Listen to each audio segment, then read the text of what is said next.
鹤岗这座城市这2年可太火了，因为低房价以及低成本生活，它也被许多朋友称之为躺平圣地。我在想，如果鹤岗已经这么滋润了，那鹤岗的郊县还不得上天呢？重金邀请泰国人妖演出。我们打算去鹤岗周边转转，感受一把。我们正在环行中国，从东极福苑离开后，继续向西进入了鹤岗市。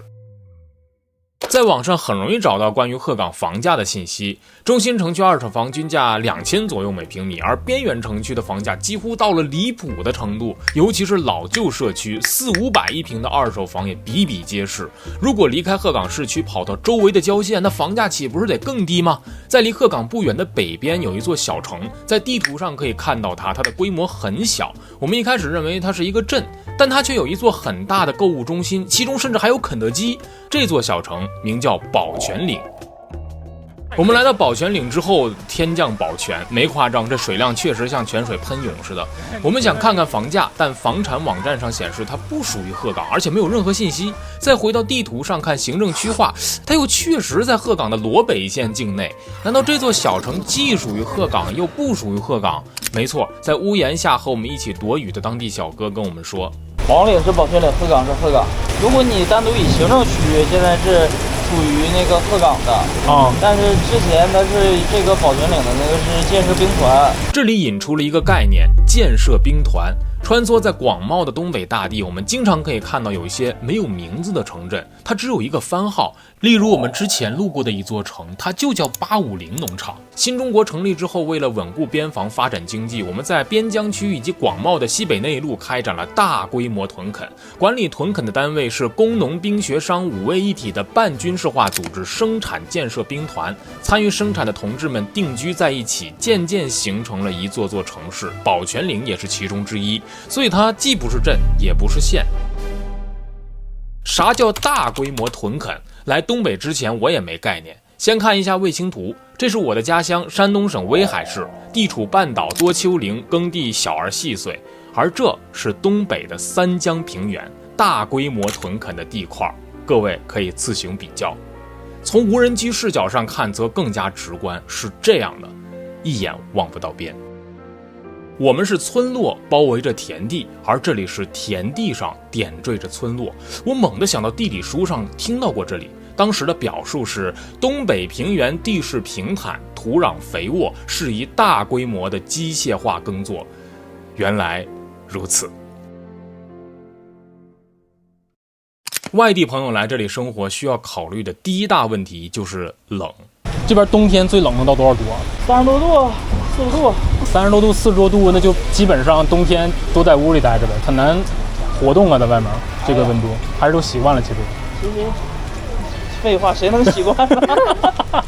我们全是肉长的。雨停之后，我们与小哥作别，逛了逛这里的商场，规模上与县城商场类似，商铺种类齐全，甚至还有瑜伽馆。在楼上就是瑜伽会馆，还有 KTV。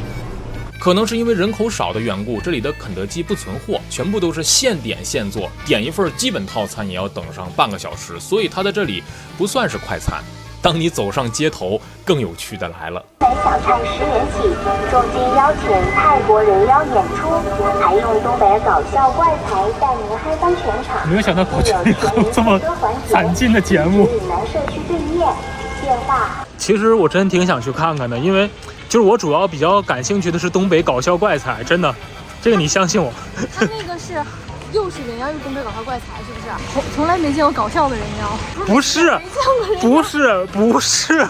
是两个人，不是说又是人妖又是搞笑怪才。他说的是《东北二人转》和那个人妖都是一个人。不是，是两个人，哪有又是人妖又是搞笑怪才的？我看你有点像搞笑怪才。还有老式的澡堂，唤起了我童年时的记忆。我小时候就见到这种小浴池就是后面自己烧锅炉，然后立一根烟囱，门头就是一个小平房，就这种浴池特别多。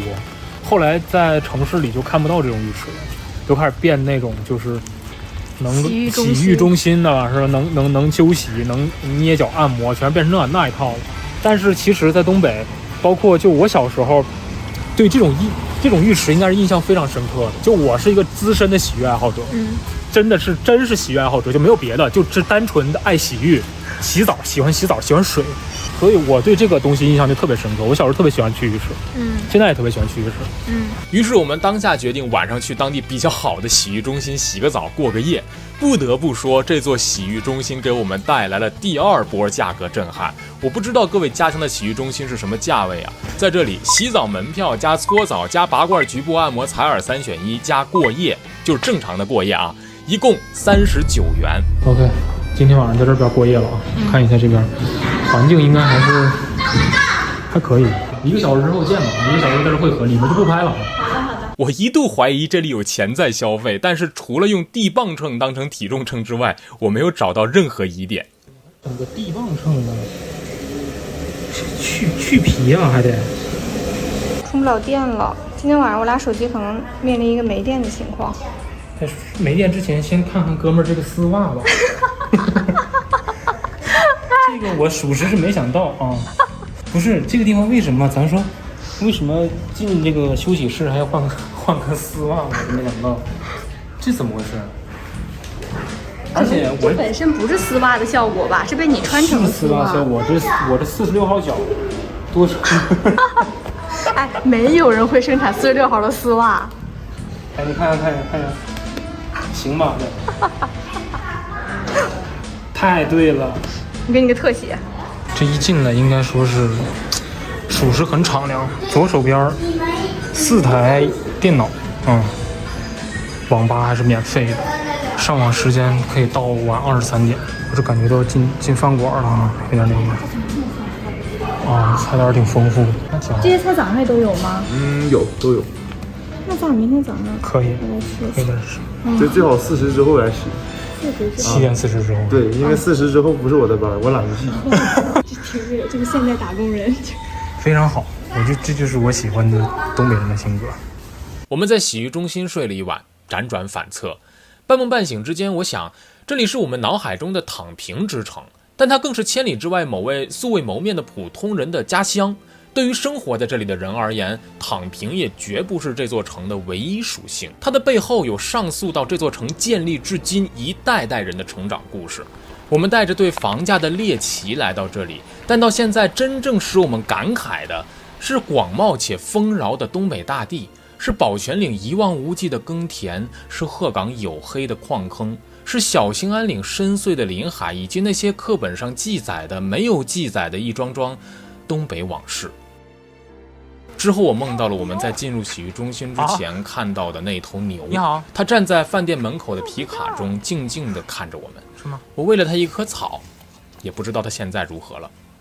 离开鹤岗之后，我们继续向北，去到了浚科县。那里有一个村子，人人金发碧眼高鼻梁。我猛一看，以为板凳上坐的是赫鲁晓夫，但一张嘴说的却是东北话。那大叔，你们就是俄罗斯族吗？这几个好像都是。